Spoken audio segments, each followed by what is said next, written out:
the radical, fundamental principles of freedom, rational self-interest, and individual rights.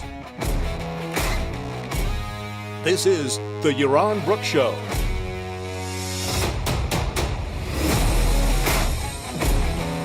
All right, everybody, welcome. Welcome to Yaron Brook Show on this Wednesday.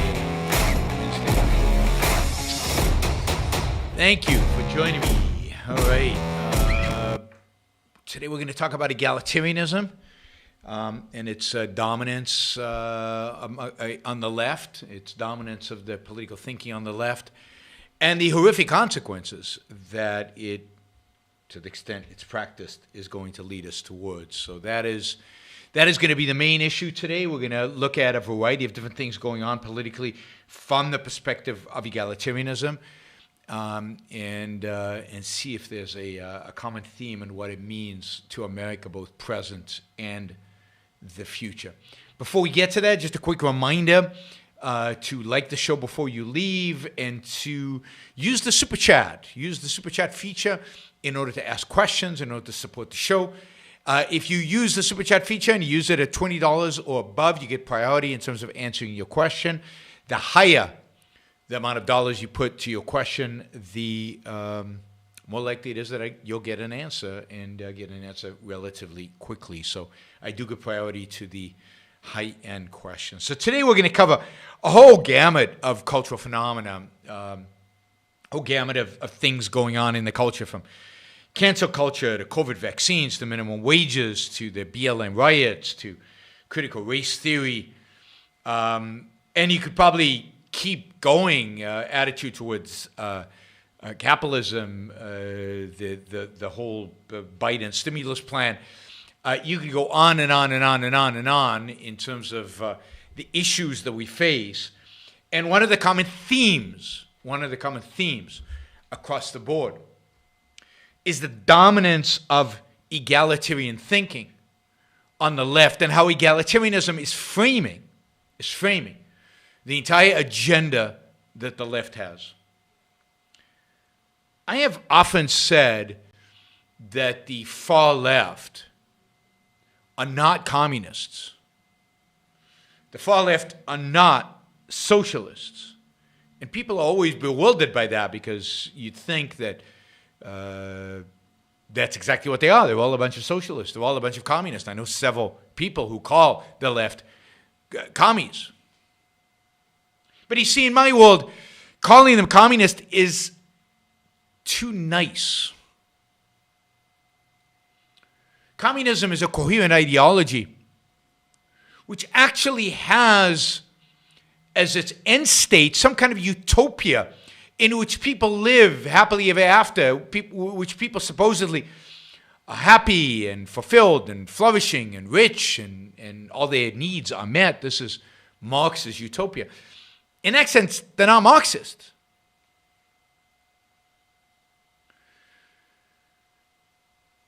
The modern far left are egalitarians, which in my view is far worse. Egalitarianism is not striving for some kind of future practical ideal that it believes in. Indeed, to the extent that the left has tried and has political control and has gone out there and tried at socialism and communism and all these other systems, they failed, and they know they failed.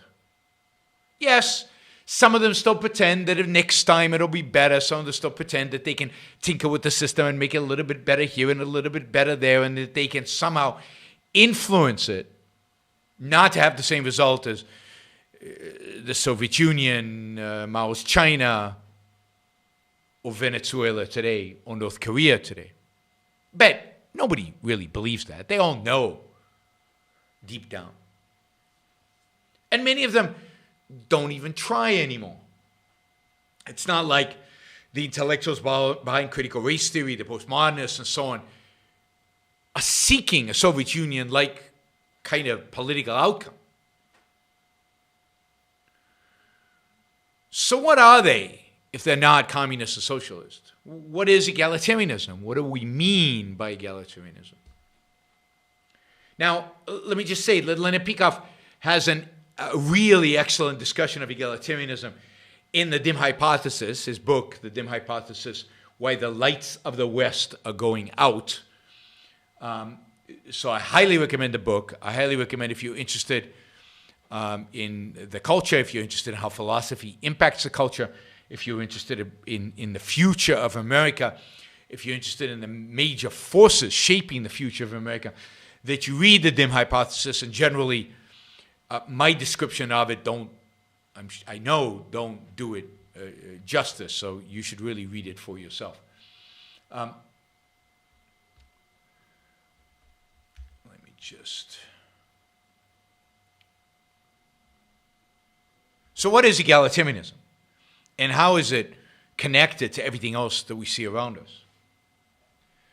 Well, egalitarianism is the view, as Dr. Peikoff writes, that equality is the fundamental moral value, and therefore the standard of good and evil. Equality here doesn't refer to equality before the law. It certainly doesn't refer to equality of rights. It doesn't refer to equality of opportunity. It refers to equality, to the outcome.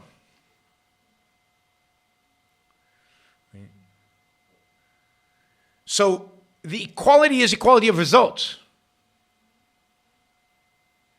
That is the standard by which egalitarians measure everything. Now, you can see that in the discussions right now going on Twitter and Facebook and everywhere else. For example, around race. I mean, the new anti-racists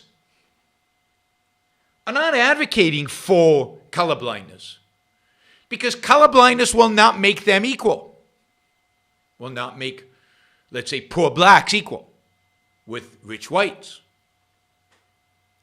Colorblindness will not improve in and of itself the lot of those who are worse off, for whatever reason.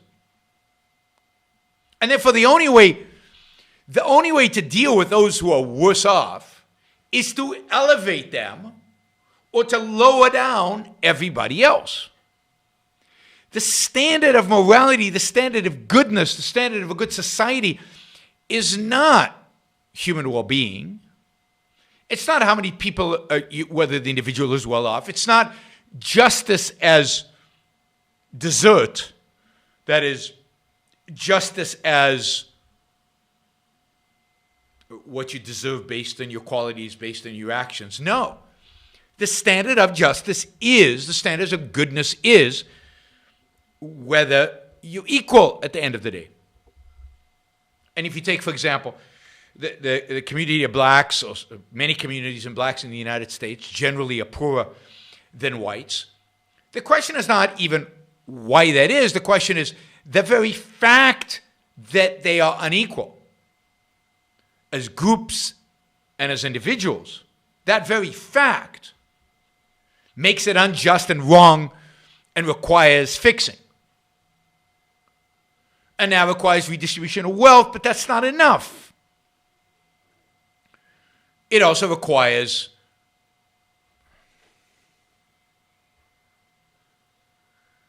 putting, either elevating those communities up or pulling some communities down. And the whole point of the new so-called anti-racist movement is indeed not to elevate, but it's to pull down. The whole point of white fragility is not colorblindness. In other words, treating people equally, taking race out of the equation, viewing everybody as a human being and therefore treating them as equal in a sense of not treating them differently based on the color of their skin, which is what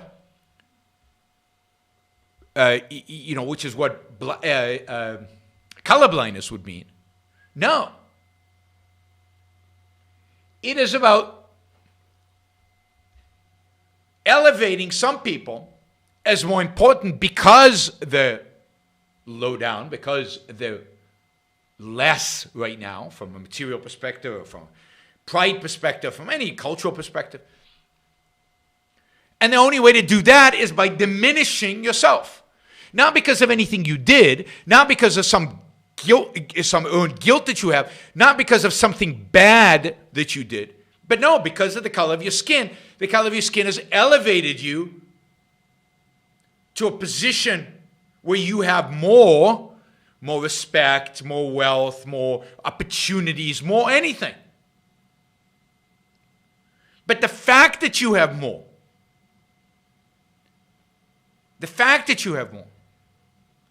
is enough to justify pulling you down, reducing you down.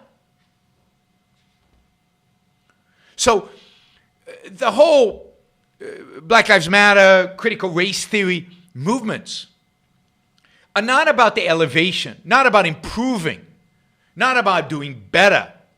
They're not about color blindness. They're not about treating people the way they deserve to be treated based on their actions, based on their qualities, based on their abilities, based on their morality. None of that is relevant. They are about pulling down anybody who they view as in a better position. So because of a history of racism, whites are in a better position, they must be pulled down. You know how there's this cartoon going around, and we're going to get to this word equity that everybody's talking about. Equity, everything suddenly, from Joe Biden on down throughout the whole left, everybody's talking about equity, not equality, they're talking about equity. Why are they doing that? I'll get to the cartoon in a minute. Why are they doing that? Because equality could be understood as equality of opportunity, which is still bad, but kind of what we have today, kind of a mixed economy, welfare state, where we're trying to give opportunity to other people. We're trying to elevate their opportunity. But it's not about the outcome. It's about, giving them welfare or public education or whatever to try to elevate them at their starting point. But we still, as a culture, have some respect for, okay, what do they do with it? What is the stuff they do with it, and what's the outcome that is a result of the thing that they do with it? See, equality can be confused to equality of opportunity, or, God forbid, it be confused with equality of law before the law, or equality of rights. Treating people equally is easily confused, for example, with colorblindness. Suddenly the law should be colorblind. And they're saying no. The law shouldn't be colorblind. Because in our attempt to bring about equality, we need to raise up some and diminish others. We don't raise them up equally. We don't give let's say, what's his name, Yang's universal basic income. They would be horrified by the idea of universal basic income because it gives everybody the same. But wait a minute. Everybody's not in the same starting points. If you give everybody the same, they still stay unequal at the end.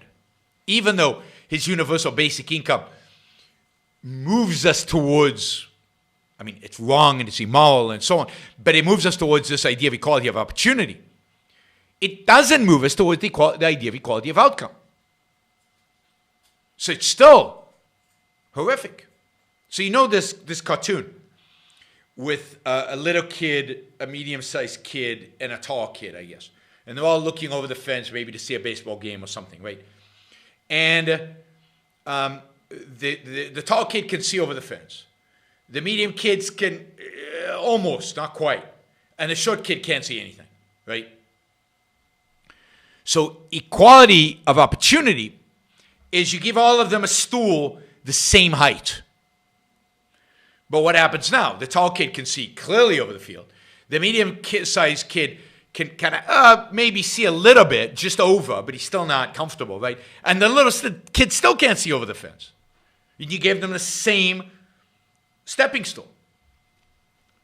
And they say, no, no, no. What we want is not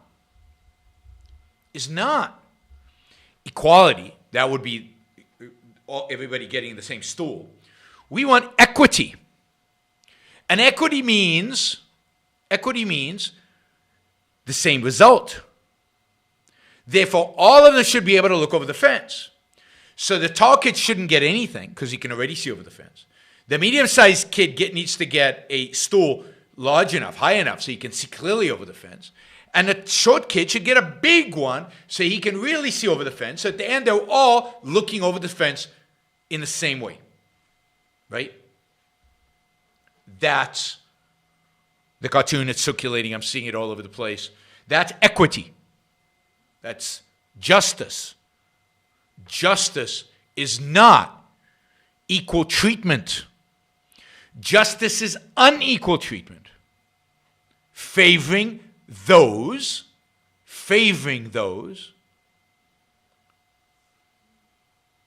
that have the greatest needs. Now, when I look at the cartoon, what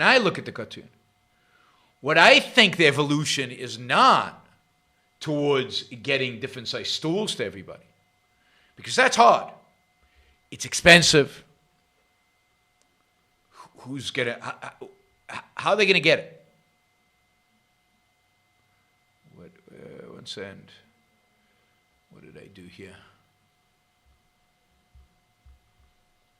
I'm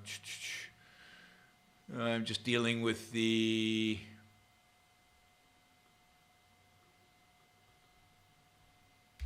One second. Sorry, I'm dealing with the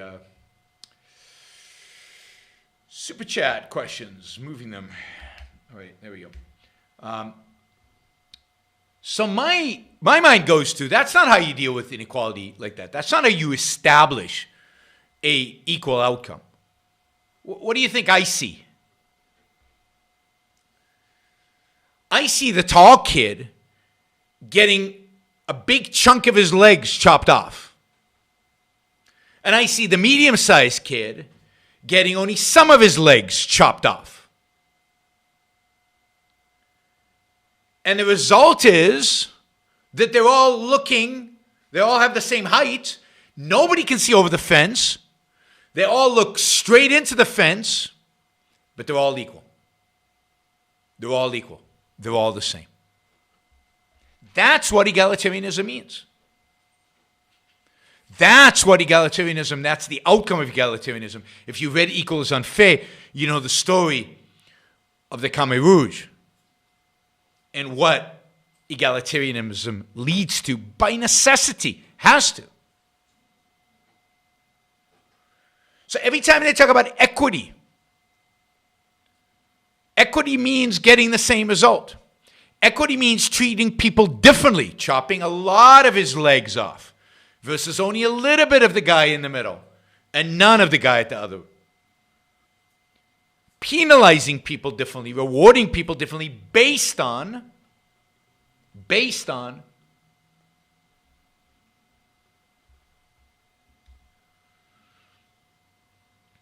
how far ahead they are or how far behind they are.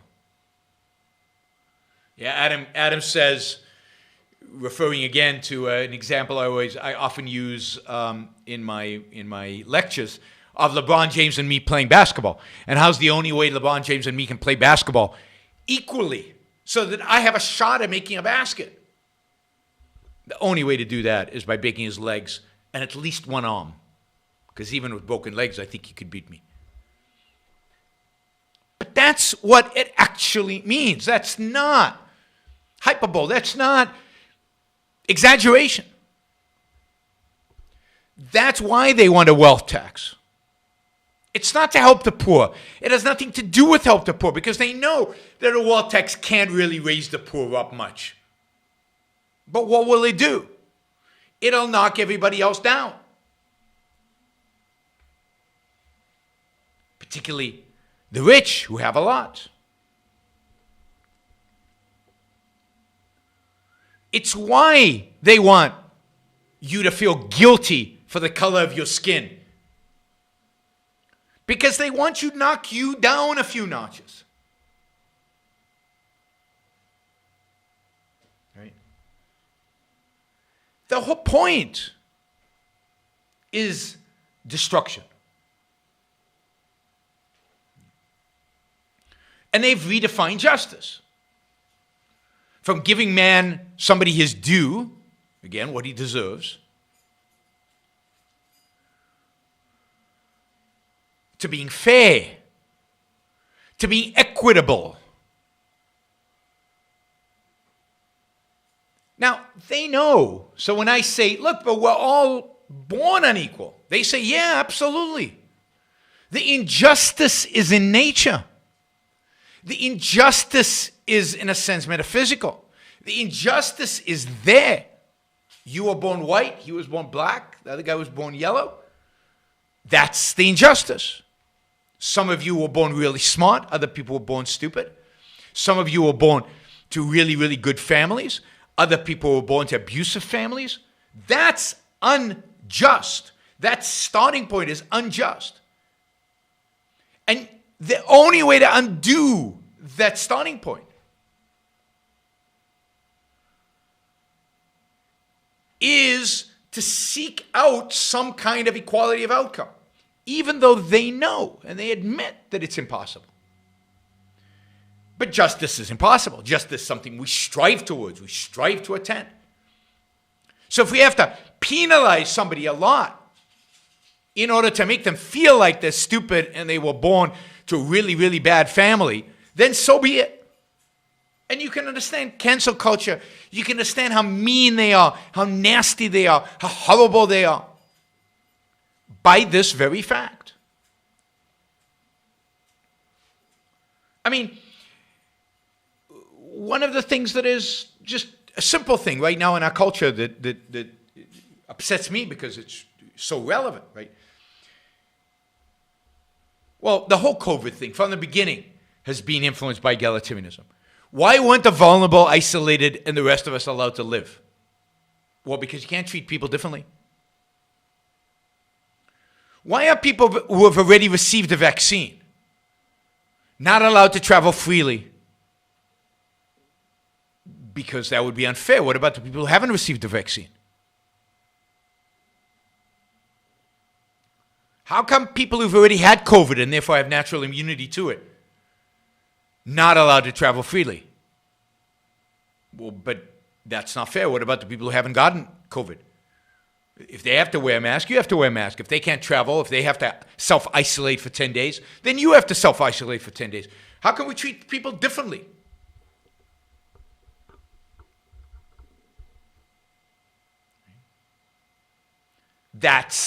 You see it everywhere. Indeed, if they were consistent, they would force people who haven't had COVID to get COVID, not to get a vaccine, but to actually get COVID.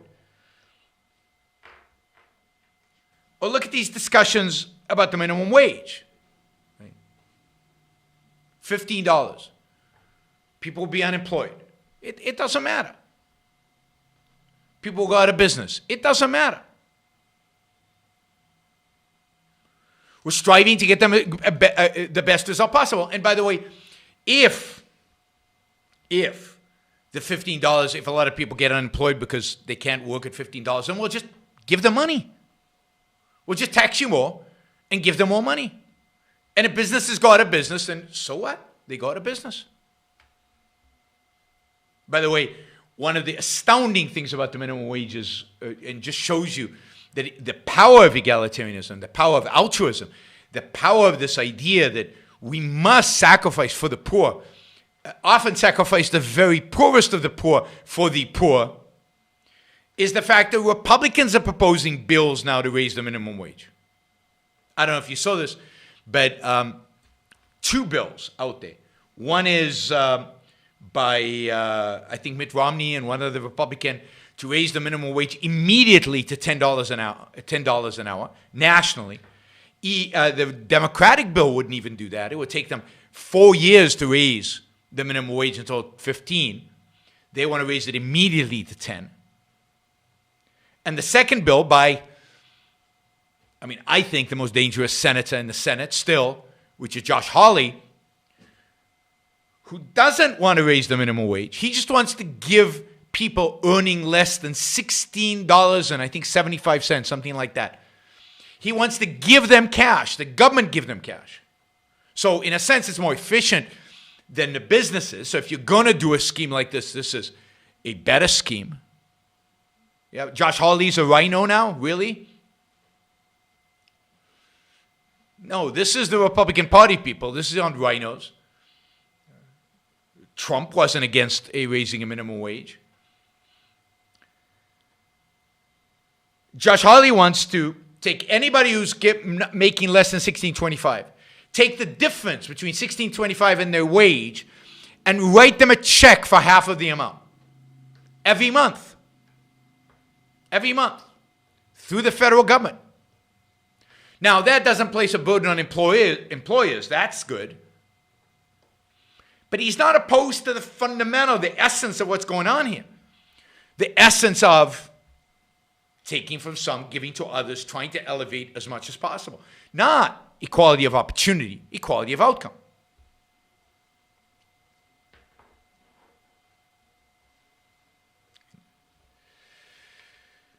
So, everywhere we look, we see the impact of these egalitarians, the far left, which has within the Democratic Party the moral high ground, just as I think the nationalist, xenophobic conservatives have the moral high ground within the Republican Party. I think the far left has the moral high ground within the Democratic Party. The Democratic Party is inevitably going to move in that direction.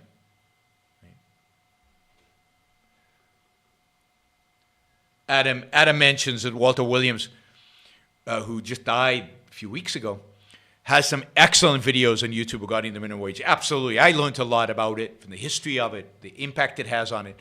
Excellent. Of course, the Grumpy Economist, John Cochran, has some excellent content on his blog on minimum wage. And of course, I have some good videos that I've done recently on the minimum wage, so you can watch all those.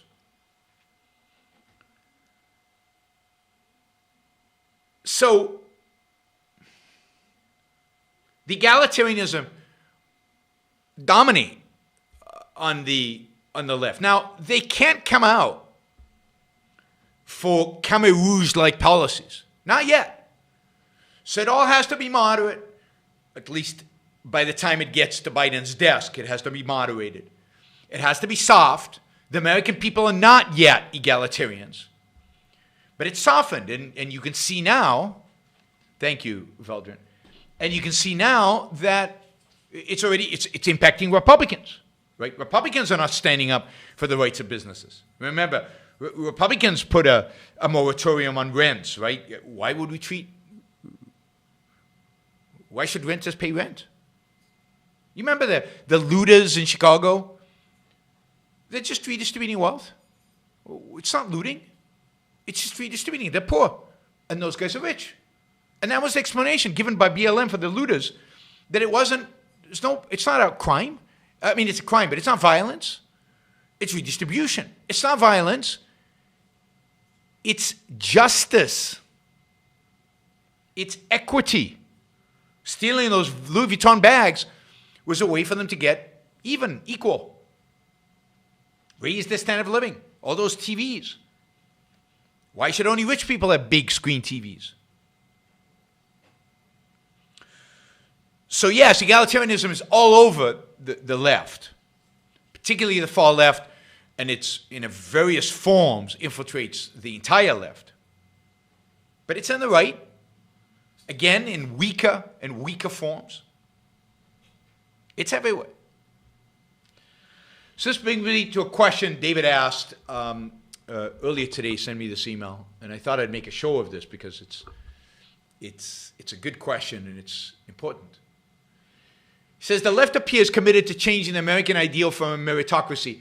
I don't like the term meritocracy. We can talk about that. But from a system based on what I would say justice, a system based on ability, a system based on getting your due, to a system based on egalitarianism. What are the short and long-term consequences of this fundamental change? Will this change hasten the day of reckoning between individualism and collectivism in America? So before I answer this, just one more example of egalitarianism I want to give you, because I think it's a big one, it's an important one, it's one that Leonard Peikoff talks about in DIM when he talks about egalitarianism, and it's one we see all around us. And that is the egalitarianism of the environmentalist movement. So the environmentalist movement has taken morality and egalitarianism more broadly and applied it not just to human beings. If human beings have rights, why doesn't nature? Why don't trees? Why don't insects? Why don't species, animals? And if nature has rights, who are we to infringe on those rights? Shouldn't we be equal to nature? And what is the only way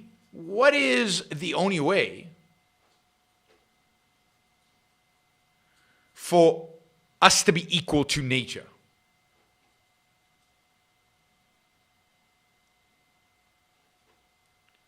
Well, it's to bring us back to the cave.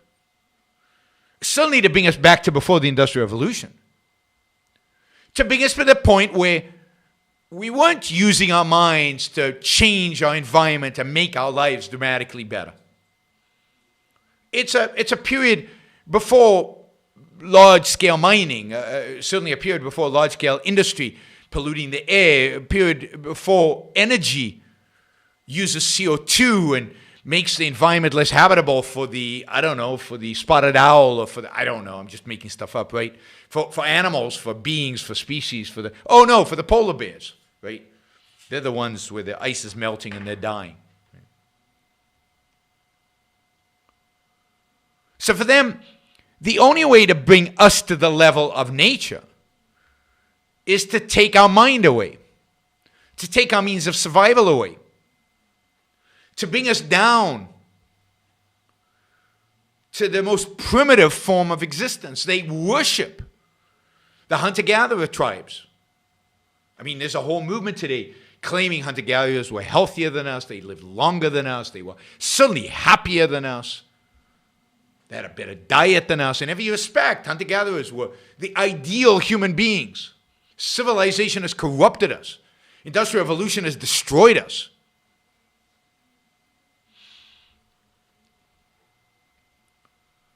So the whole attempt is to destroy the Industrial Revolution. The whole attempt is to make us go back to nature, which for them means to go to a preconceptual level. To go to a point where we're not using our minds. Where we are nothing and nobodies.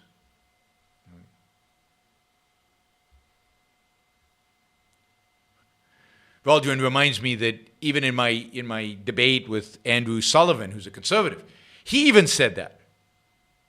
There's some romanticism that conservatives have towards nature, man in nature, man as farmer, farmer warrior. You get that a little bit in Victor Davis Hanson. The ideal, the idealization of the farmer, scholar, warrior of ancient times.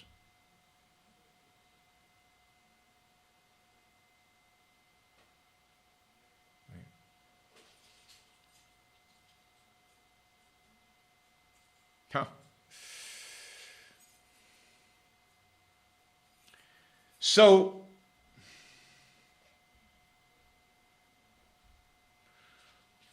the whole environmentalist movement is egalitarian.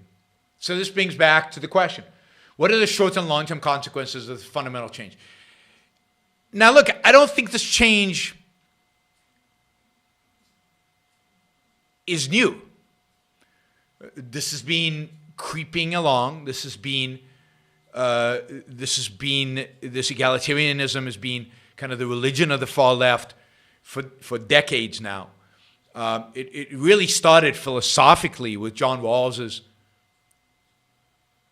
work, which, by the way, a lot of libertarians and conservatives love.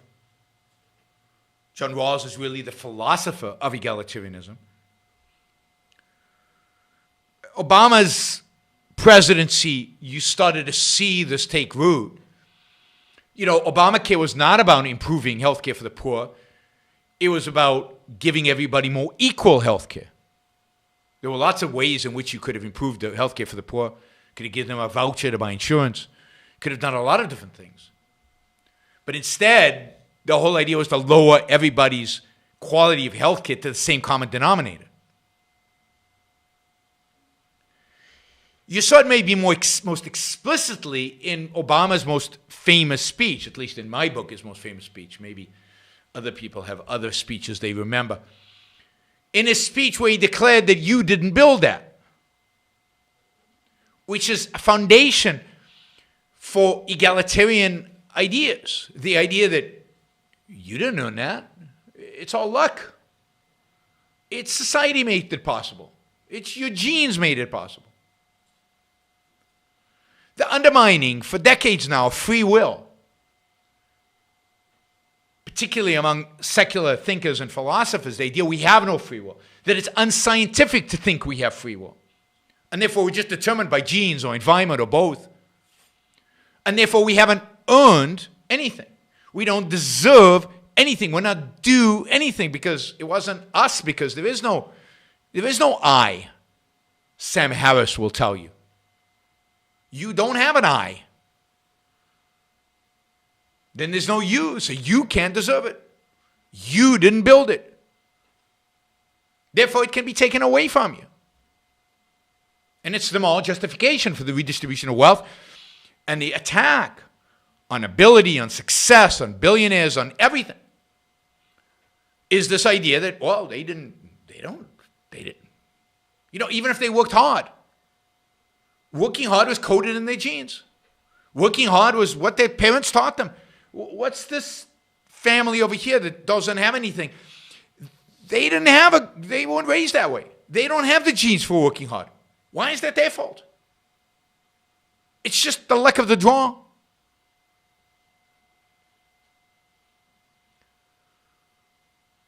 So Obama, while I don't think he was all the way there,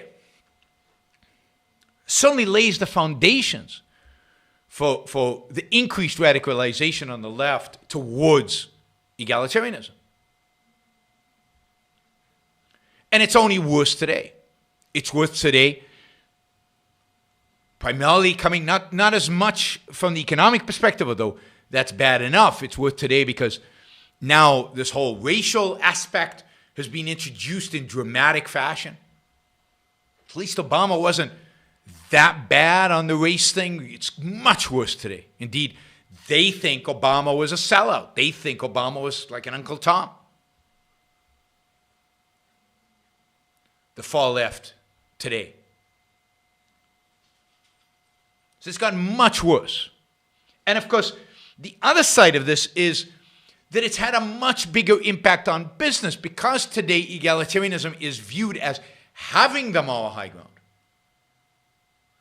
Everybody caters to that. So you have business leaders. I mean, what is this idea of shareholder versus stakeholder capitalism? Well, stakeholder is egalitarianism. You got to treat them all the same. Now, it's not quite full-blown egalitarianism. It's not equal yet, but that's how it starts. Now, we run the corporation to maximize shareholder wealth. It's because shareholders are the owners.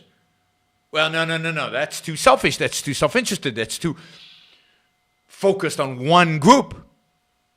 We need to treat all the groups the same, the employees, the suppliers, the bondholders, and the shareholders as well, all of them equal. That's giving everybody the same stool. But we know what's coming, and we know what the radical left would like, or the far left. They'd like to actively take from shareholders and actively give to the others. They'd like to destroy shareholder wealth in the name of equality, in the name of equity. Equity, those shareholders, they have a lot of money already. So these ideas are growing in influence, I think still in their more moderate forms, although You know, if you watch Bill Gates discuss climate change, as he did on 60 Minutes recently, he's projecting a day where we don't eat meat. It's all artificial and everything is renewable, and our whole life, the whole way in which we live our lives is completely and utterly changed. Now, I don't think Bill Gates is an egalitarian. But in the name of what is he doing all this? In the name of buying into one of these stories about catastrophe.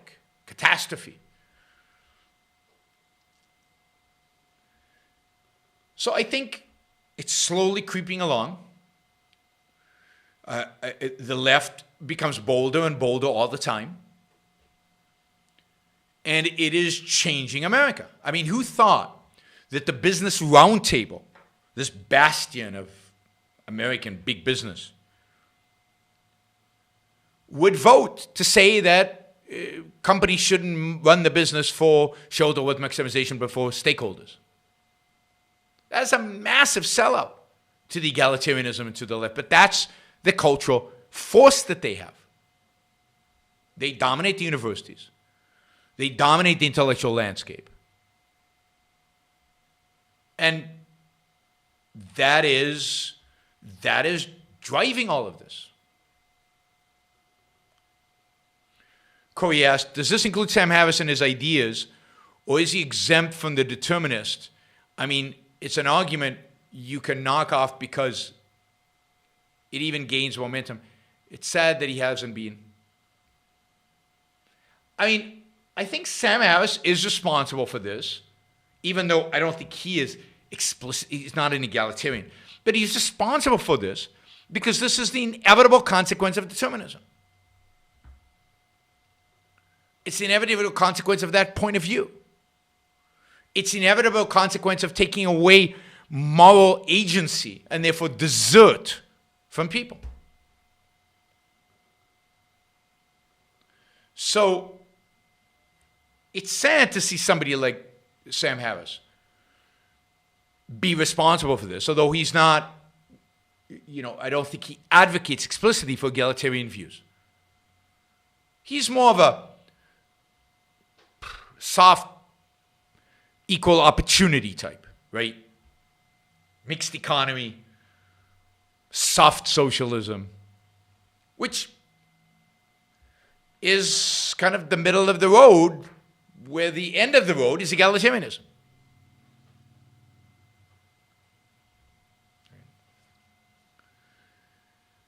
So what are the consequences to America? Well, the consequences are decline. The consequences are decline culturally, economically, spiritually, self-esteem-wise. You saw it in Obama's foreign policy of we're just the same as everybody else, lack of American exceptionalism. That's egalitarianism. You see it in the demands for a wealth tax. You see it in the demands for white guilt and, penalizing whites for their so-called privilege. You really do see it everywhere.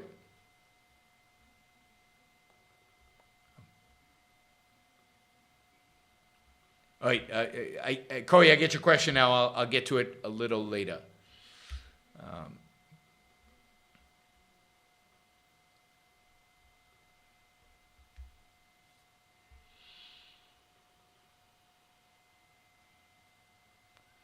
So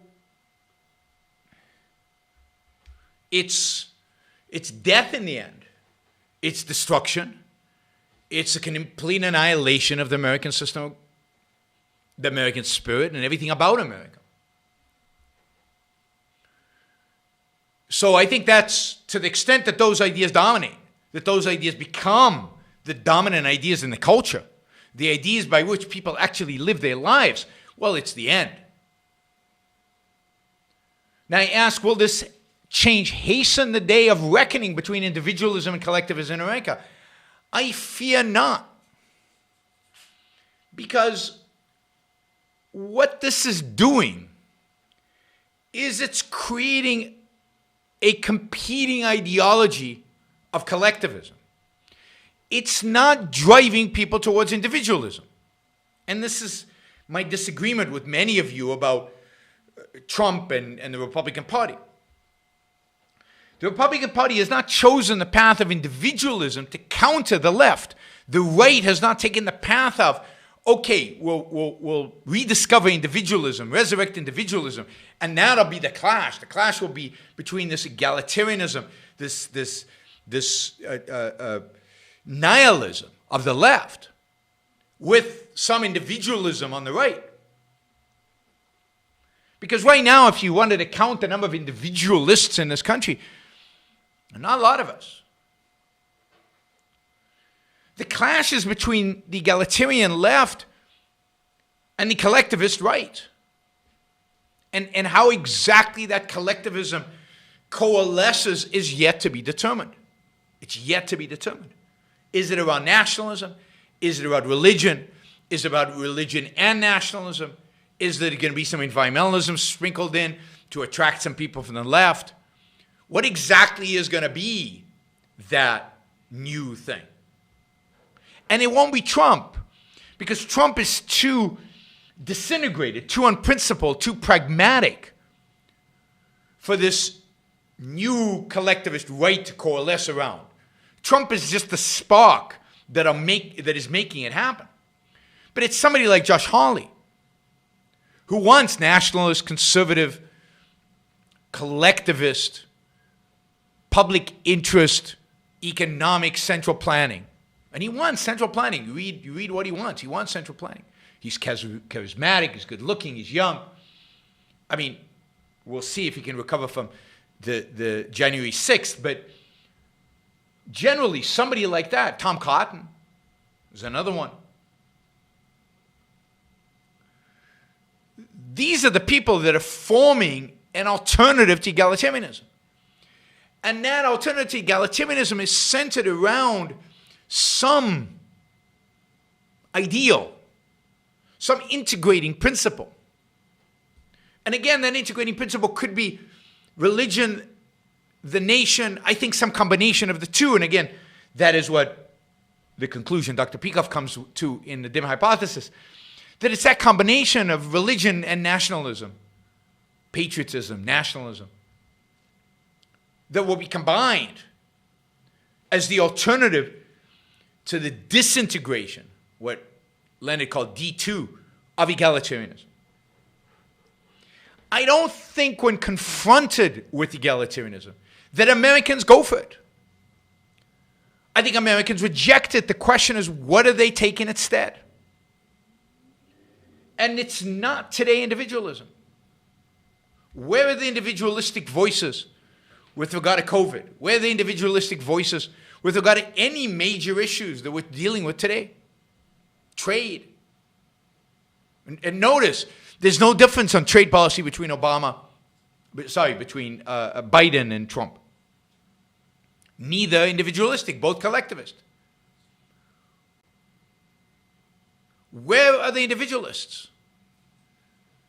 So, to me, the scary part is that what this does, what this rise of egalitarianism, the acceleration of the rise of egalitarianism is, that speeds up the clash, not between collectivism and individualism. That would be too optimistic. It speeds up the clash between the egalitarian philosophy and some other collectivism. And I think this other collectivism, whatever it lands up being, I don't think it's socialism. I don't think it's communism. Those are collectivistic ideologies that are different than egalitarianism, but more similar, right? Because I don't think Americans go for communism or socialism. There's too much energy in this country that hates those two concepts.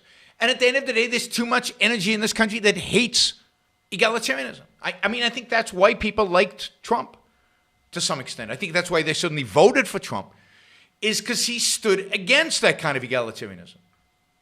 He didn't offer anything as an option, as an alternative. But at least in the way he expressed himself, he was anti-egalitarian. And Americans love that. Americans like winners. We love our sports. We actually like our entrepreneurs. Some of them. Less and less, but more. Even Silicon Valley, with all of its leftism, is not egalitarian when it comes to their life, when it comes to their money, when it comes to their success.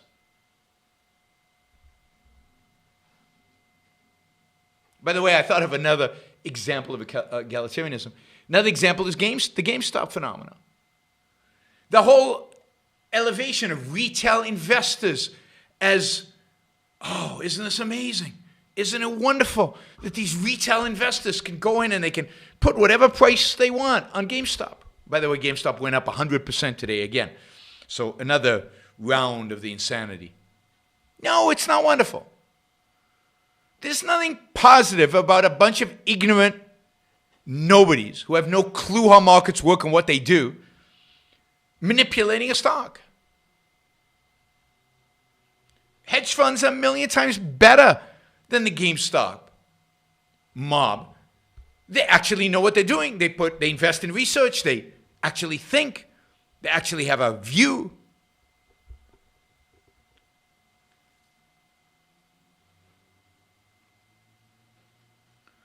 So, yeah, egalitarianism, I mean, this adoration of is just another example of nihilism and egalitarianism. So, unfortunately, I don't see a reckoning between individualism and collectivism anytime soon because I don't think there's an individualist side. I wish there was. I mean, all my view is what we need to do is buy time. But I don't think we're going to. As I said, I think the sequence of Obama, Trump, and now Biden, that sequence is speeding up the process. It's forcing people to choose the collectivist tribe that they want to be associated with. It's moving us towards a day of reckoning, but not a day of reckoning where individualism will even have a seat at the table or muster an army on the battlefield. For that, we need a couple of decades. I think we're getting there. I think I see a lot of positive signs, but it still needs time. We need to build large numbers. That we don't have. We don't have the numbers. We have more and more of the intellectuals. We have more and more of the firepower. We have more and more of the tools. We're getting to more and more people. Well, our outreach is better than it's ever been. There's more voices out there voicing these kind of opinions. But it's still not a critical mass. Right?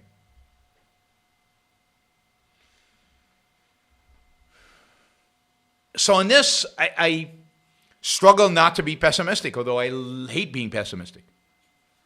And on other fronts, there are reasons to be optimistic. I mean, and the bottom line, the front to be optimistic is that Americans, at the end of the day, a majority of Americans don't like cancel culture. They don't like defund the police, another egalitarian idea of if only you get rid of the police enforcing the law, then everybody will be the same and nobody will break the law.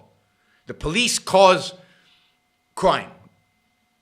So get rid of the police and then we're all equal. I expressed how this is connected with Rousseau's philosophy a few months back.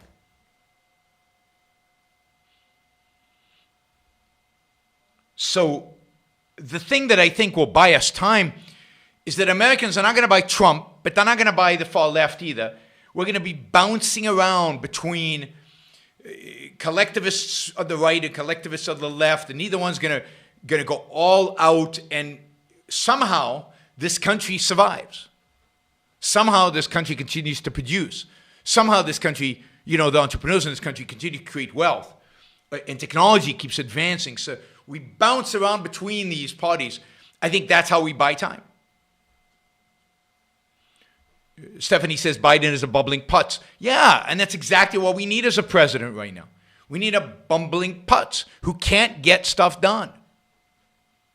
I will venture to say that in spite of the fact that the minimum wage is part of this stimulus package and it passed the House, I'm going to say it's not going to pass the Senate.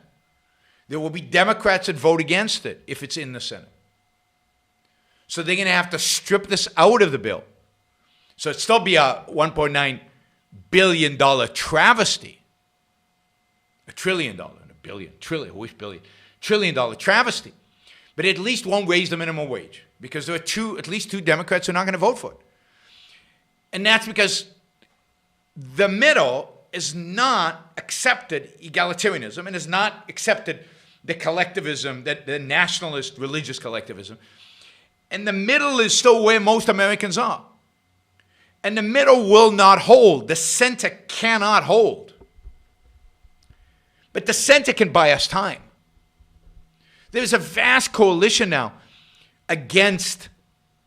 for free speech, against cancel culture, against all these firings that have a real voice, both on left and on right. Again, call it the center. The center's a bad way for it. Call it classical liberals. There's still enough classical liberals, and I think those classical liberals still dominate the American electorate. It's why Biden was nominated among the Democrats, not Elizabeth Warren or Bernie Sanders.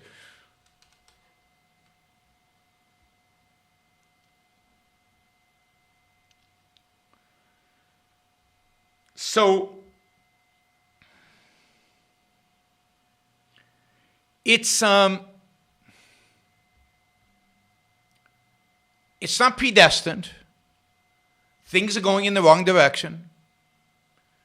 You know, if you read the newspapers, watch television news, it can get very, very, very, very depressing. But if you look at actual life in America, actual people going about their day-to-day life, it's not yet that bad. Now, COVID is just a disaster. Look at, I was just in Florida, and Florida's like normal, and people still drive nice cars, and shopping malls are full, and restaurants are full, and the airport was packed. Kids are still going to Disneyland. Now, it's true that, you know, the collapse might be imminent, but I just don't see it. In spite of the awful economics, the awful philosophy, the awful ideas, we need time to build an individualist alternative to the collectivists that are around us. All right, let's see some of these questions. David, let me know if that, at least, I don't know if you agree with it, but at least got my perspective on what you were asking.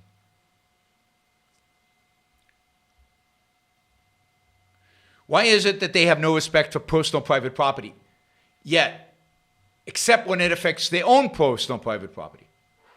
Well, to some extent, well, because they always view themselves as victims. Other people have more.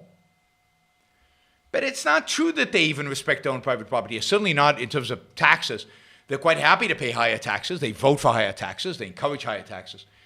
But people are, pointing out that people are hypocrites doesn't gain us much because they're all hypocrites. Because altruism requires them to be hypocrites. If they're altruists, if they're egalitarians, why are they still alive? Why haven't they committed suicide already? Why do they go to work? Why do they earn a living? Why don't they give all their wealth to the people who have less than them? Why don't they live in a tent like homeless people? Why do they still watch TV on a big screen TV? Why do they root for sports teams when there's a winner and loser?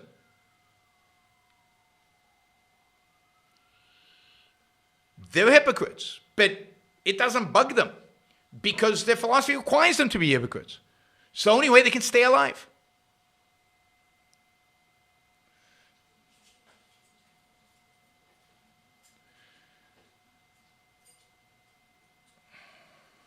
Why do you think an altruistic culture responds so well to an egoistic heroes in Rand's novel? Well, I don't think an altruistic culture responds well to egoistic heroes in Rand's novels. I think individuals respond well. Many individuals respond well. Many individuals inculcate it with altruism. Because there is something at their core, there's some American spirit that they still haven't given up on, that is individualistic, that is egoistic. But then when they think about it, when they try to integrate it into their lives, when they try to live by it, then what happens? They give up on Rand's ideas. They denounce her. They say the books are for 14-year-old boys who don't have a life. That's their response. Oh, the anti-eviction was in relation to... Okay, I'll get to that in a second. So, to the extent that altruism still dominates, they reject Ayn Rand ultimately. But what they respond to when they read the novels is the sense of life. It's a spirit of individualism, a spirit of self, a spirit of egoism, a lust for life that they still have in them.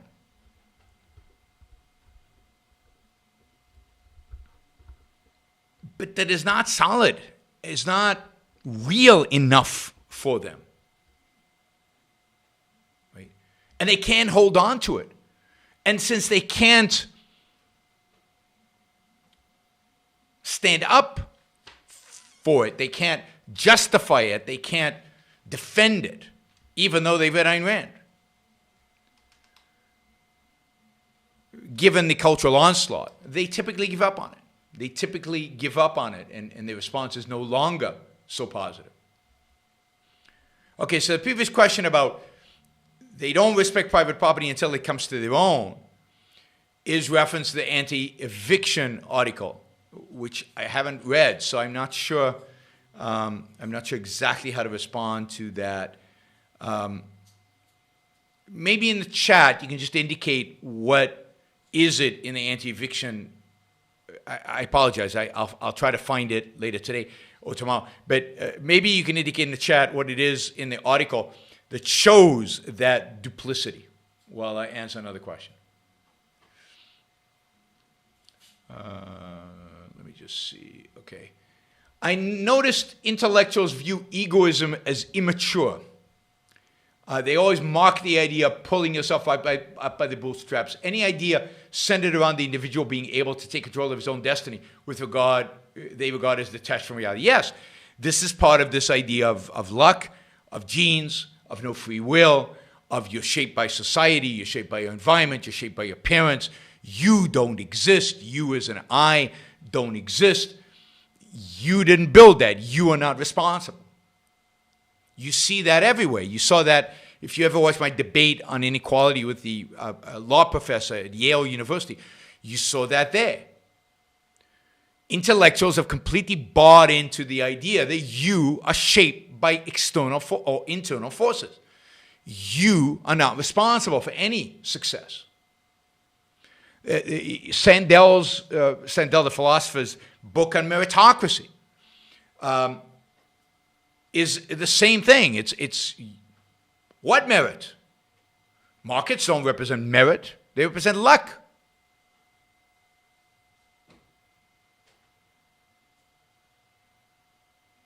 Right.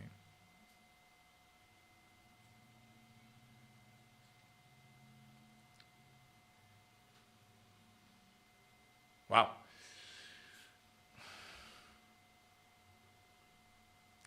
So it boils down to this issue of free will and desert and justice, and it comes from Rawls, although it has a ancient, it goes back a long time, it goes back to Christianity, it goes back before Christianity, in terms of its philosophical and ideological roots, but this idea that God made you do it, you know, anything that you create is really God's.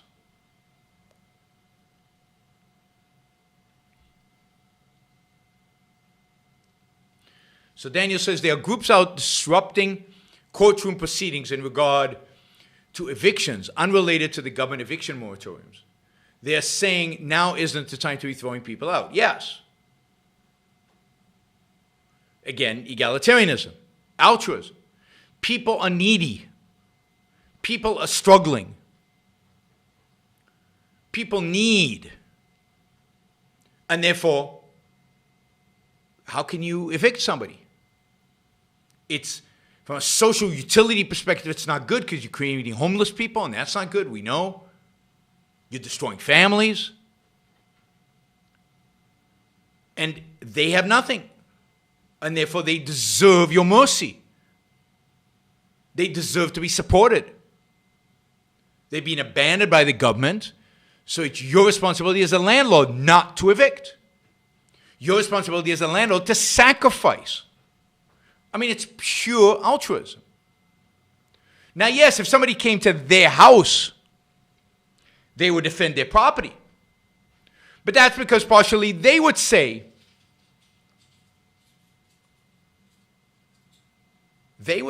I'm needy. I need my stuff. It's the only people who don't need their stuff are the landlords. Because the landlords have stuff. They have obviously more than they need because they're renting it out. And landlords collect money. Landlords are portrayed as wealthy, even though many of them are not. So it's pure altruism. We have to do whatever we have to do to protect the needy. And if we have to sacrifice some people to protect the needy, so be it. Now, I'd rather you not sacrifice me, but if we can sacrifice those guys, cool. I'll vote for it. Everybody will vote for it. And both political parties will support it.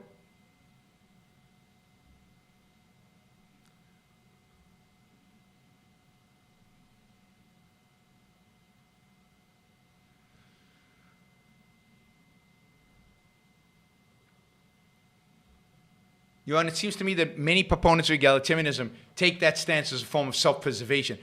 I'm not sure what you mean by that. They're taking that stand because they are weak and the only way to survive, they think, is by tearing everybody around them down? I don't know, because most egalitarians are intellectuals. They're the elites. They're university professors. Maybe psychologically they need that. It's a form of them preserving themselves by tearing everybody down because that's how they can survive psychologically. So it could be that psychologically it is.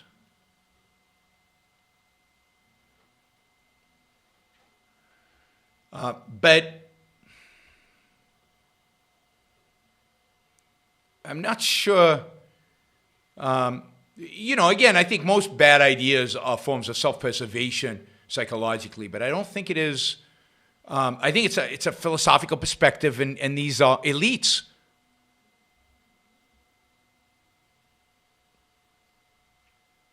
Daniel says, it worries me that we're truly losing complete rule of law. Yes. We're losing respect for property rights. We're losing respect for the rule of law. This is the slow, steady erosion in civilization. And look, you don't get to advocate for the rule of law for landlords, but now for the rule of law for social media companies, as conservatives want to do. Once you have antitrust, once you start going after business, it's just a question of when they get to every single business.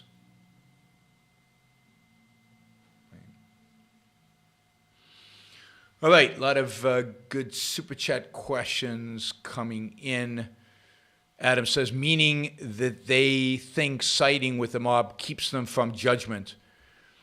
I think that is true, but then I wouldn't call them proponents of egalitarianism. I would say a lot of people who support the people who advocate for egalitarianism are trying to hold them off from being judged. Yes, so I meet a lot of rich people who tell me, we can't get rid of the welfare state. If we get rid of the welfare state, there'll be pitchforks in the street, there'll be guillotines in the street, and they'll be killing us. Now, I point out that that's never happened in a free society, but they think French Revolution. Russian Revolution. They think, but it's not true. They're selling out. And they're selling out based on unfounded fear. And they're selling out before they've even fought the intellectual battle. And they're selling out because capitalism, if you got rid of the welfare state and the regulatory state, would elevate the poor. There would be fewer people struggling. And never, as a free society, have the poor rebelled against the rich. Didn't happen in Hong Kong. Didn't happen in the United States when it was freer. It happens in monarchies, like particularly evil monarchies like France and Russia. But that does not happen in free countries. So they're cowards. They're cowards who are not even given freedom a chance. All right, before I go over Super Chat, I've got a bunch of Super Chat questions already. Don't forget to use the Super Chat to support the show. February's been a lean month, so anything we can do in the next few days would be greatly appreciated to raise revenues for this month. Also, don't forget to like the show before you leave. That helps with the algorithm. It helps get the word out. It helps increase our number of subscribers. Of course, if you're not subscribed to the show, please subscribe. We're trying to get to 25,000 and as quickly as possible. Hopefully by the summer we can get to 25,000. So I need your help to get us to 25,000. You do that by sharing, by subscribing yourself, by encouraging your friends to subscribe. And the best way, again, to do that is by sharing. You can also support me monthly on a regular basis. You can do that. Yes, I know it's only a 28-day month, but still. What do you mean don't get too greedy? I'm super greedy. Greed fuels this show. You can support us monthly with a contribution on paypal.com/support, on Patreon or Subscribestar. Okay, here's a question somebody sent me. I am not able to listen live. I'm hoping you can answer a question. He sent $50 with it.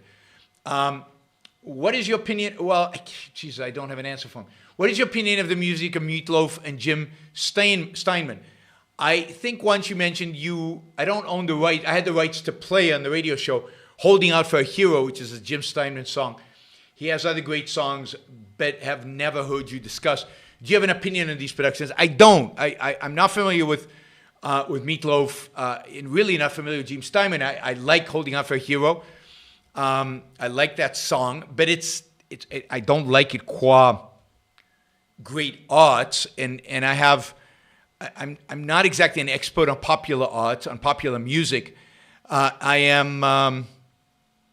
As you know, I far prefer classical music to popular music.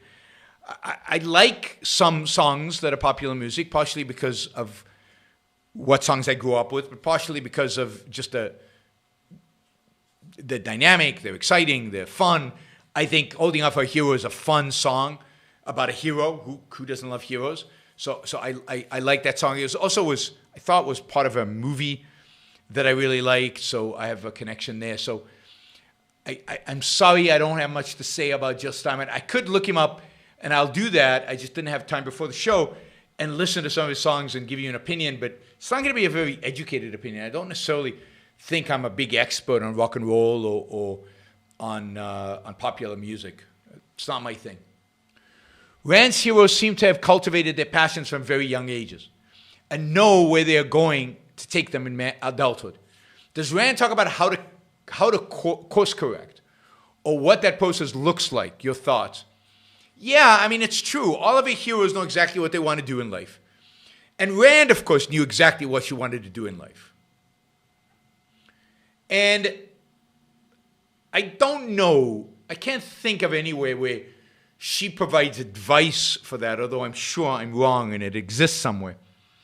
So here's my advice. I mean, what you've got to do is you've got to introspect. Try to find the things that you like and the things that you don't like, in broad categories to start out with.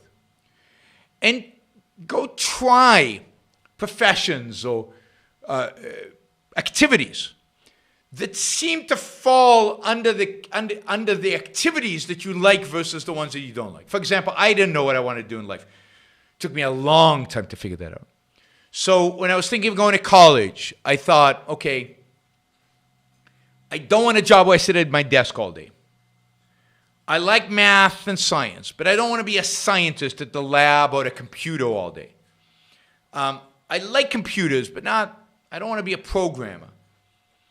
I don't want to really be a lawyer. It seems boring. My dad wanted me to be a doctor, but I still didn't want to be a doctor.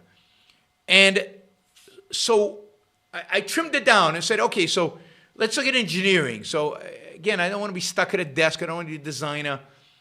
Like building stuff, that seems kind of cool, and it gets you outside and engage with people and interactive. So I became a civil engineer. I studied civil engineering, not because I had a real idea of what it is. And even within the civil engineering, no, I'm whiny in my description of Huron back then. I wasn't whiny back then at all. I'm still whiny. What are you talking about? So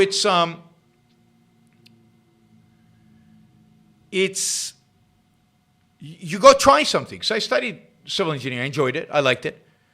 I liked the building stuff more than the designing part.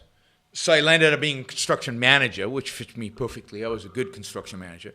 So I said, I kind of like this management stuff. So I introspected that what I liked about the civil engineering was the management stuff. So I went to get an MBA, thinking that would enhance my management, which got me exposed to finance, which I liked, and I liked the academic life, and I liked teaching. So I got a PhD and taught. But I really didn't find my passion until I was offered the job at the Environmentalist Institute and took that job, and that was it. That's what I wanted to do. And that's what I did for a long time. And that's what I still do. I wanted to advocate for the ideas I believe in. And that's what I'm doing today. Jeremy says, GME is up another 85% after hours. Well, it's a second chance for those of you who still own the stock to sell.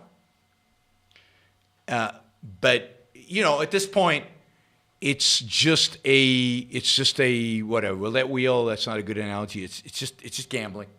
There's no investment here. It's just gambling. You want to gamble, fine. But don't pretend that it's investing. You're not investing. It's still not worth more than 40 and probably not more than 20. All right, a New York Times report on its internal work environment included different treatment of ability with gender, race, etc., as a problem that needs fixing. Yes, New York Times has bought into the egalitarian notion. Its staff needs to be equal, and I don't think they all get paid the same yet. But this is the track in which the New York Times self-implodes and disappears. But it doesn't treat people exactly the same. So the New York Times is very much embracing, in the process of embracing, egalitarianism as its standard. I think this obsession with equity is the underlying desire coming out. Often I hear people say, oh, come on, we don't want equal outcome, just opportunity. Now they're not even hiding it anymore. That's right. And equity is a great word. They're very smart in using equity, because equity makes it a moral issue. Equity is about justice. Equity is fairness. Who's against justice and fairness? Oh, they mean justice and fairness is equality, but they snuck it in. I've told you a lot that the left wins by claiming the moral high ground. That is an attempt. The whole idea of equity is an attempt to claim the moral high ground. And they feel more and more emboldened to let people know what that moral high ground is. Right?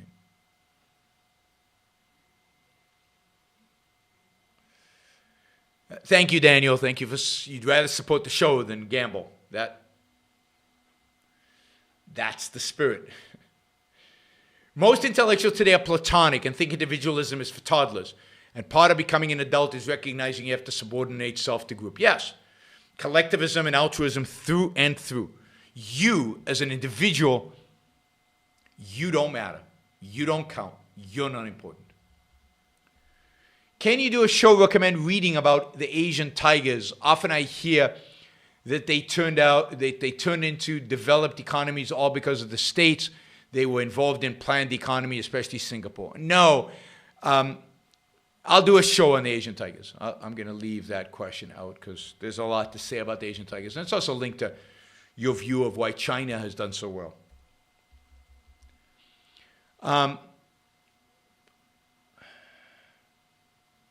So I guess the question is, does Sam Harris's determinism apply to Sam Harris's ideas? Yes and no. Sam Harris wants to have his cake and eat it too. He claims we're determined, but he also claims we have choices. I don't see how you can have both. How you can be a determinist and have choices. You're predetermined to choose in a particular way. So I think Sam Harris is very confused about his entire theory of free will, as are most of the philosophers that try to explain free will. Yes, I meant Sam and his ideas exempt from the consequence of determinism. My bad. He'd have to say, no, they're not exempt, but that somehow choices are real, even though they're determined. And it's all because of massive philosophical confusion about what determinism is, what free will is, what consciousness is, what reason is, what choices are, what causality is, what causality implies. All of that is completely confusing. I have steer, I don't know what steer means, scheduled to go to butcher in June, so I'll be eating beef for a while. Cool. I like eating beef. You know, some people would object because you're supposed to eat the fake beef, not the real beef. If you can afford the fake beef. We certainly don't create anything ourselves. The story of iPencil shows that. It takes considerable voluntary cooperation with other creators to bring the vision, whom deserve full credit, yet need others to make it.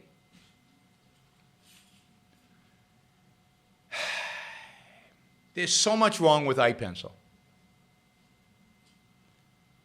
Because iPencil, the invisible hand, spontaneous order, all these ideas of Adam Smith, iPencil was I forget his name, Leonard Reed, and of course spontaneous order is Hayek. They all forget the planners. They all forget that there's planning within the spontaneous order. They all forget. So iPencil is the idea that nobody can build a pencil. Why? Because nobody knows all the different things and can access all the different things that go into making a pencil. From making the trucks that deliver it to chopping down the wood to getting all the stuff that goes into making a pencil. But the fact is that at every point, every intermediary point where some raw material is mined to create this pencil by somebody has to plan that. There are endpoints in which planning is necessary. Indeed, there has to be an entrepreneur who imagines a pencil and then figures out how to organize all the other means of production in order to make the pencil. Pencils don't just come out of nowhere spontaneously. They're not just emergent. They're not just emergent. They emerge from the thinking of individuals who plan, coordinate, interact with other people. And yes, there's no one central planner, but there are a lot of little planners. And if you don't take into account all these, planners, then you can't understand an economy. You can't understand how spontaneous order actually works. It works through the mechanism of individuals planning. individuals thinking, individuals producing, individuals coordinating.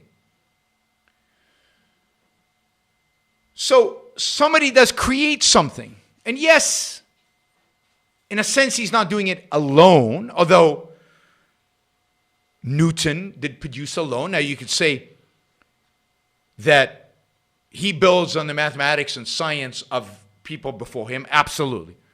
So knowledge is interconnected. Progress requires interconnectedness. Progress requires communication. Progress requires connectivity.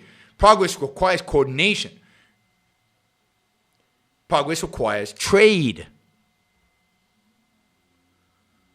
And you do build that. Other people help you. Other people get paid for it. Other people get compensated for it.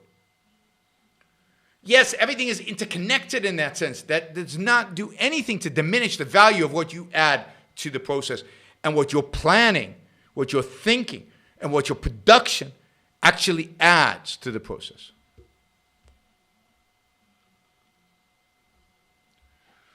When my eyes were open to what Trump really was, I abandoned the Republican Party. Good for you.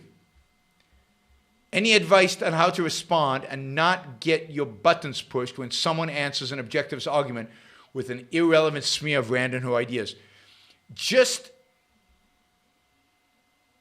don't get triggered. Control your emotions. And ask the person what they actually know about Ayn Rand. Why they think that. Where did they read that? Have they really thought about it? Question them. Try to draw them into a conversation on your terms rather than their terms. But don't fall for the trap of getting all excited and all huffy-puffy, and then they've got exactly the response that they wanted to elicit from you, and they win. Right?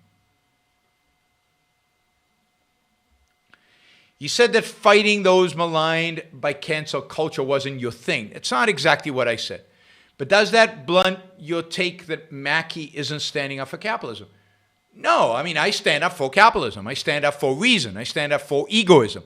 I stand up for a philosophical view. What I don't have the time, the energy, or the inclination to do is stand up and defend everybody who's being canceled. I want to defend the idea that would make cancel culture implode. The battle is an intellectual battle. The battle is an ideological battle. That's why fighting for capitalism is so important, because it's an idea. It's not about keeping track of every little regulation, government, and opposing that. That's not what I do when I stand up for capitalism. And I reject cancel culture, and I talk about why cancel culture is right and wrong, and why I defend free speech and the importance of free speech and the importance of human reason and all of that.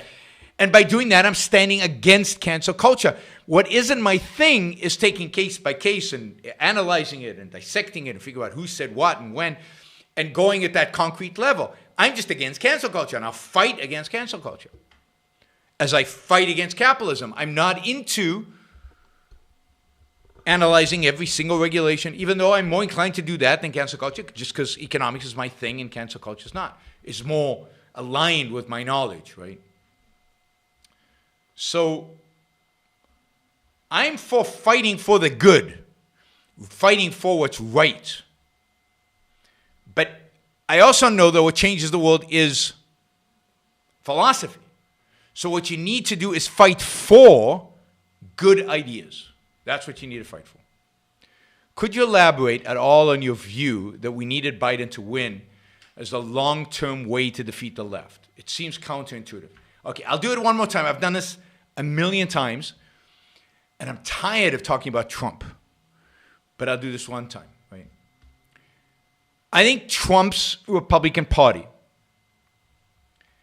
is an anti-intellectual, pragmatic, inclined towards authoritarian, nationalist, collectivist ideology. I think it couldn't protect, defend, politically or intellectually, because it's so anti-intellectual, individualism, capitalism, freedom at any level. Indeed, Trump actively undermined individualism. He was a collectivist. He undermined capitalism. He was a constant, perpetual central planner. He undermined the good. He undermined free speech by the way, the vulgar way in which we attacked the press. Even when the press was wrong, it's how you attacked them. He didn't do better than McCain or Romney. He did much worse than McCain and Romney because he diminished whatever little was good in the Republican Party. He diminished and eviscerated. Now, I think that what he did was embolden the radical left and embolden the national conservatives. Again, you've got to think long term. Were Trump's policies better than Biden's? Yes, to the extent that he had policies. Were his tax cuts better than Biden raising taxes? Of course. Was his deregulation better than Biden? Of course. On policy issues, he's better, but that's not what I'm interested in. I'm interested in the future. Trump, I told you in 2016, would destroy the Republican Party. I told you in 2016 he would cause the Republicans to lose the House, Senate, and the presidency. I told you in 2016 Trump would splinter the Republican Party. He has. So what do we have today? You have a Democratic Party in control of the House, the Senate, and the White House. Because of Trump, not because of me. You have a Republican Party that is splintered. It's splintered. That is fighting within itself. That does not oppose Biden on principle on anything. You saw, I discussed earlier, about proposals from Republicans, Josh Hawley and Romney and others, for a minimum wage hike, or the equivalent. It was Trump that suggested a $2,000 check, stimulus check to everybody. That's the $1.9 trillion stimulus. So you've got a Republican Party that's fragmented. Never Trumpers, partially Trumpers, fully Trumpers, all fighting with one another. You've got the risk of a Republican Party being so diminished by their infighting that they could lose many, many elections in the future. The only way for the Republican Party to revive itself is by rejecting Trump and everything he stood for. That's the only way the party can come back. Now, it's not a great party. The party that will come back is not going to be great. But at least there will be some opposition to the left.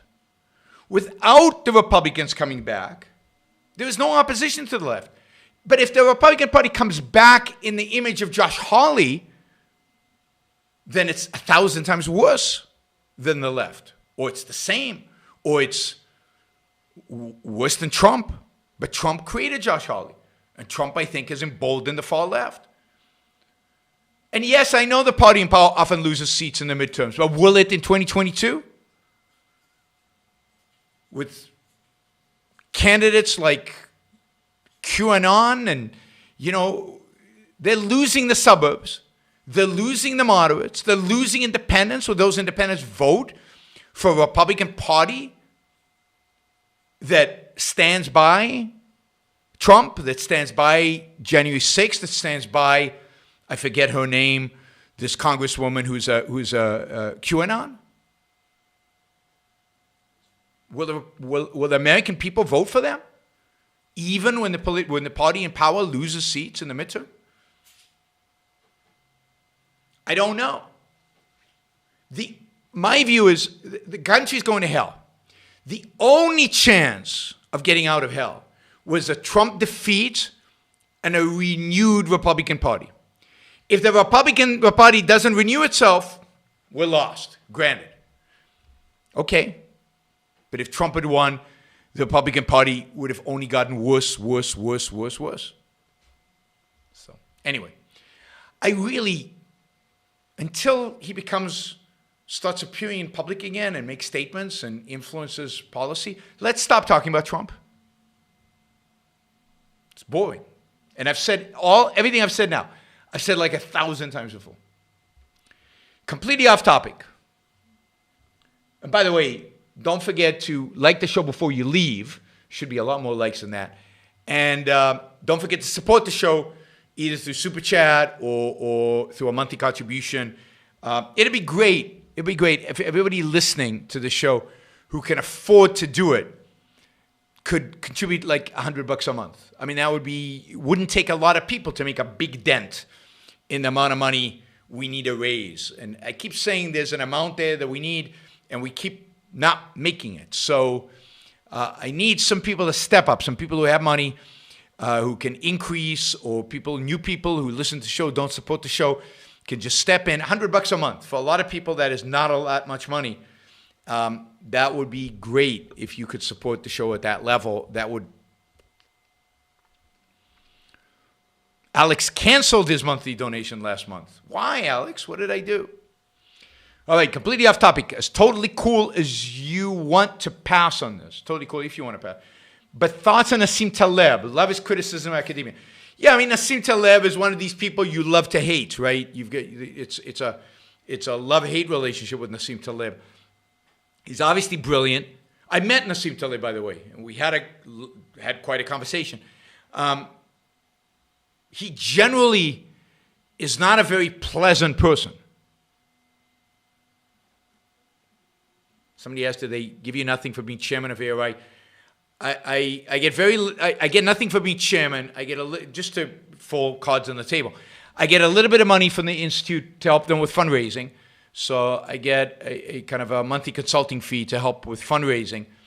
And then they pay me when I give a talk. But I get no salary or compensation for being chairman of the board of the Ayn Rand Institute. So all of my income for intellectual activity, my speaking, all of that, unless I'm being paid for a talk, comes from the support I get on the show. So Taleb I thought, is incredibly arrogant, not a very pleasant person. He does not tolerate people he believes are not very smart or who disagree with him. But he's also got some amazing insights. He's a very powerful statistician. And he is wrong in a very deep philosophical sense in epistemology. I mean, he is a total, skeptic. He doesn't believe in inductive knowledge, but of course all knowledge is ultimately inductive. He doesn't believe in knowledge, really. He doesn't believe in truth. Although, of course, everything he says is true. So I find his books infuriating, because on the one hand, he has some interesting insights. On the other hand, he is completely wrong on certain things, and then he denies, but he's arrogantly stubborn, and this is the truth with capital letters, and then he denies the existence of truth. So he's this mixed character, right? Very mixed character. Good stuff, bad stuff. There's a lot of good things in the Black Swan. There's a lot of bad stuff in the Black Swan. The epistemology in the Black Swan is terrible, but a lot of his statistical stuff is very good. He's not the best at explaining his statistical ideas. He doesn't tolerate fools, or what he considers fools, which is not fools.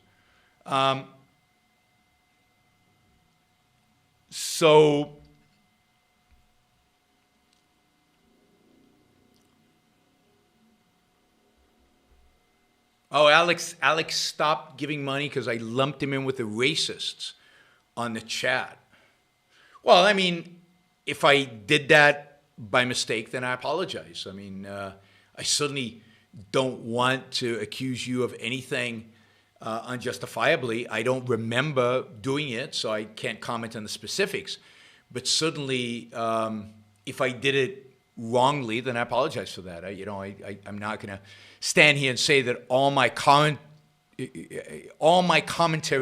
I'm not going to say that all my commentary when the racists show up on the chat is always 100% objective, and that I can keep track of who's saying whom, right? That I can keep track of who's saying what. So, if I if you said something that I misunderstood and triggered me in some way, then I'm sorry. I apologize. Again, I'm not doing that so that you would reconsider your donation. I'm doing that as an act of justice. I don't want to offend people on here, but I will tell you that when the racists are here, I can't. I mean, the few ideologies that in my face that I get more upset about than racism. Maybe it's because I grew up, with the shadow of the Holocaust over everything we did growing up. But I find racists despicable, the lowest of the lowest. So they trigger me. That's a fact. And sometimes it's hard for me remember what I'm doing here. I'm speaking extemporaneously, trying to catch the Super Chat questions, trying to figure out what an answer is to the Super Chat questions, all extemporaneous, with no prep. My monologue at the beginning of the show was 50 minutes long, no prep, right? And then you guys are chatting on the chat, most of which I don't pay attention to, but once in a while something sticks out, particularly racist comments stick out because I hate them so much. And then I start focusing on that, trying to do this, trying to do that, and I'm sure I make a lot of mistakes. So take that into account. If I apologize if I lumped you in with the wrong group, and again, whether you support me or not, I apologize. All right. Racists rub you wrong the wrong way, as they should, as they should. I'm not apologizing for being triggered by racists. I consider that a point of honor. I do apologize that sometimes, because I'm triggered by racists, that I might say something unjust to a particular individual who doesn't deserve it. That's it.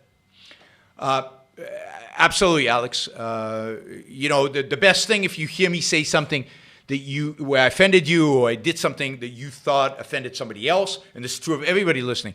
If I do stuff during these chats that you think is inappropriate, drop me a note. I mean, it's easy. As you'll see, I don't get offended by people criticizing me typically, and I don't have any problem apologizing when I actually make a mistake. And I actually value. Let me put it this way: I value criticism when it's rational, when it's appropriate, when it takes into account the proper context of knowledge, among other things. Then I love the critic. One of the biggest problems I have in my position is that nobody criticizes me. I told Leonard Peikoff that I wish he listened to the show so that he could critique me, but he doesn't want to.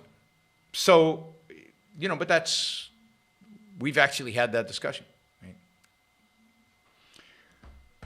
And the things about the show he doesn't like, and I think the things about the style he doesn't like. But the point is that I don't have people who listen to the show who are in a position to come back at me and say, Yaron, what about you said this doesn't really make sense, or you treated this person that way. All of these things are worthwhile.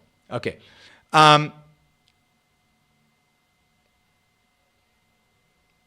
Yeah, I mean, Alex, I don't remember the specifics. So I apologize if I called you a racist from a question. I was obviously triggered by other people in the chat and treated you, it sounds like, unjustly. So, and if it was an honest question, then I was just caught up in the emotion of the issue and the moment. Sorry. Bree asks, if the left can use blatant distortions to stir up emotions, is it moral to do the same as a debating tactic? For example, all white people are racist. We say there's no such thing as racism, just as to get attention. I think if done right,